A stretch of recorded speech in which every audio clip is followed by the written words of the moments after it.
আপনাদের একটু মনোযোগ আকর্ষণ করি। আপনারা নিশ্চয়ই এই ঘটনাটা সবাই দেখেছেন যে একজন আহ, আহ, একজন বিশেষ চাহিদা সম্পন্ন ব্যক্তি একটি ট্রেনে গান করছিল এবং এক যাত্রী তাকে এলোপাথারি মার শুরু করে বলেছে যে এখানে গান করা যাবে না।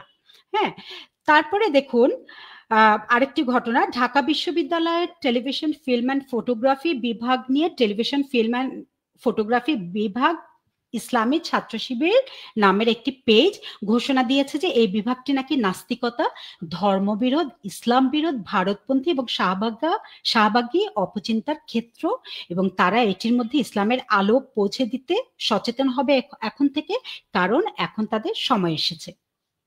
প্রশ্ন উঠতেই পারে এই পেজটি ভুয়া, এদের কোনো ভিত্তি নেই।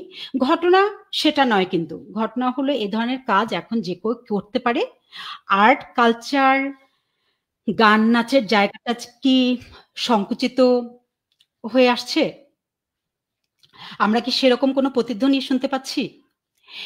এ কথার প্রেক্ষিতে আমার মনে পড়লো গত 12ই সেপ্টেম্বর বায়তুল মোকাররম প্রাঙ্গণে খেলাফ আন্দোলন এক বিরাট বিক্ষোভ সমাবেশ করে। তারা প্রাথমিক বিদ্যালয়ে সঙ্গীত শিক্ষক নিয়োগ বন্ধের দাবিতে, ট্রান্সজেন্ডার শিক্ষক বাতিলের দাবিতে এবং তার পরিবর্তে আলেমদের ধর্মীয় শিক্ষক হিসেবে নিয়োগ দেওয়ার দাবিতে এই বিক্ষোভে নামে। তাদের মিছিলের স্লোগানগুলো ছিল, আমার সোনার বাংলায় সঙ্গীতের ঠাঁই নাই, স্কুল শিক্ষকের সঙ্গীত শিক্ষকের ঠাঁই নাই, মুসলমানের বাংলায় সঙ্গীত শিক্ষকের ঠাঁই নাই। এই যে তারা ট্রান্সজেন্ডার শিক্ষকের নিয়োগ বাতিল চাইলো, হোচিমিন সহ আরো অনেক ট্রান্সজেন্ডার অ্যাক্টিভিস্টের কাছে আমি জিজ্ঞেস করতে চাই, আপনারা যারা লাল হয়েছিলেন অথচ শেখ হাসিনার সময়ে আপনারা যারা সমাজের সর্বোচ্চ স্বীকৃতি পেয়েছিলেন, তারা এই আন্দোলনের প্রেক্ষিতে এখন কি ভাবছেন? কর্ম কিন্তু কাউকেই ছাড়ে না। হ্যাঁ, ট্রান্সজেন্ডার ইস্যুটির প্রেক্ষিতে খুবই গুরুত্বপূর্ণ একটা ঘটনা আপনাদের না জানালেই নয়। সেটা হলো বাংলাদেশের জাতিসংঘের আবাসিক সমন্বয়ক গুয়েন লুইসকে পরিবর্তন করে সেখানে নিয়োগ দেওয়ার কথা ছিল যুক্তরাষ্ট্রের কূটনৈতিক রিচার্ড হাওয়ার্ডকে, যিনি প্রকাশ্যে সমকামী হিসেবে পরিচিত। তার এই নিয়োগ বাংলাদেশের ভেতরে তীব্র প্রতিক্রিয়ার জন্ম দেয়। বিশেষত ইসলামপন্থী গোষ্ঠী আপত্তি তুলে তার নিয়োগকে অগ্রাহ্য করার দাবি তোলে এবং শেষ পর্যন্ত তা বাতিল হয়।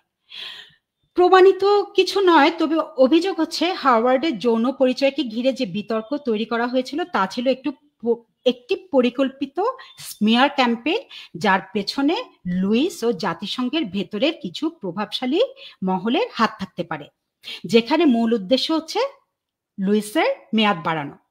লক্ষ্য বাংলাদেশ উত্তরণকালে রাজনৈতিক প্রতিক্রিয়ায় তার প্রভাব যেন বজায় থাকে। গুয়েন লুইস অন্তত যতদূর জানা যাচ্ছে অন্তত মে মাসের 2026 পর্যন্ত তার পদে বহাল থাকছেন। এই ঘটনাকে ঘিরে জাতিসংঘের গ্রহণযোগ্যতা, বিদেশি প্রভাব এবং বিশেষত রোহিঙ্গাদের জন্য প্রদেয় সহায়তার উপর এর সম্ভাব্য প্রভাব নিয়ে উদ্বেগ তৈরি হয়েছে। দেখুন, আমাদের দেশের ভেতরে যে অসাম্প্রদায়িক কার্যকলাপ চলছে সেটাকে বিদেশিরাও কিভাবে নিজেদের প্রয়োজনে ব্যবহার করছে। এতে কি লাভ হচ্ছে জানেন? আন্তর্জাতিক পরিমণ্ডলে আমরা একটা ধর্মান্ধ অসহিঞ্চু জাতি হিসেবে পরিচিতি লাভ করছি। তাতে কি হবে? বিশ্বের দরবারে বিভিন্ন জায়গায় একের পর এক দরজাগুলো আমাদের জন্য বন্ধ হয়ে যাবে। আমাদের বাচ্চাগুলো যখন বিভিন্ন ইউনিভার্সিটিতে যাবে, নামকরা বিশ্ববিদ্যালয়গুলো যাবে বিভিন্ন দেশে, ওখানকার মানুষজন তাদের দিকে ভয়ের চোখে তাকাবে, করুণার চোখে তাকাবে এবং পৃথিবীর তাবৎ জঙ্গিরা এই এলাকায় তাদের ঘাঁটি তৈরি করার স্বপ্ন দেখবে।